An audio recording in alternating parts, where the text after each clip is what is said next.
About a week ago, I picked up this Sony a6400 and I've been getting familiar with it, and in this video I'm going to go through my first impressions.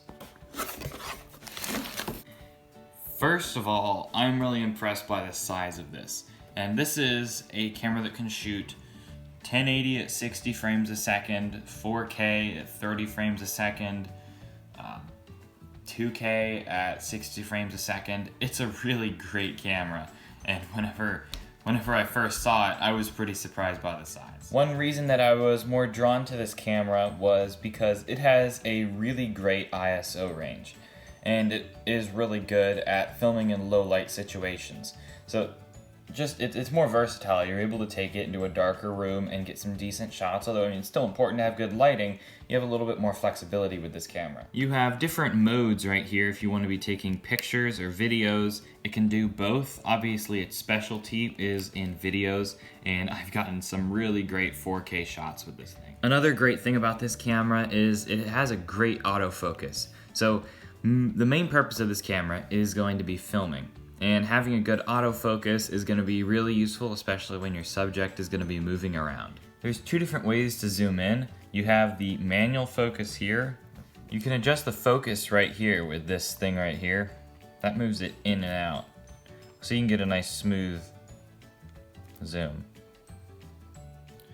What I think is a really nice, useful feature is this screen here that can flip up. It's not the most graceful, but I mean, it gets the job done. So then you've got a screen right here. It's really nice to be able to see what you're recording, especially if you're filming yourself. Like, I know that this camera is pretty common for vlogging. You can get a good idea of what's in the shot, especially if you're just filming something and you're on the other end of the camera. It's great having that output. Where all the cables and stuff are here on the I/O panel, you have your HDMI, which is a little bit different than what I was expecting. It's a different kind of HDMI. It's a micro HDMI instead of like a mini HDMI or a full-size HDMI. So that's more of a specialty cable, and had to order that separately. And then there's the charging cable right there, so you can charge the camera even if you don't have a battery charger with it. And then that's also mic input right there. Both the SD card and the battery can be removed really easily.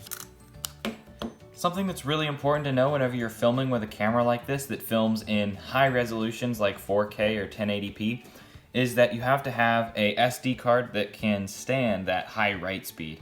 It's a really large file that's being written onto that SD card really quickly. So you gotta have, this is the SanDisk Extreme Pro, which has a higher write speed than just a normal SD card. These SD cards are a little bit more expensive, but it's something you can't use the camera without. The camera cap is also really easy to put on and off. The ISO on this camera goes up to about 100,000, which is pretty impressive for a smaller camera like that, and that's one of the reasons why I went with this one. It also comes with a camera strap.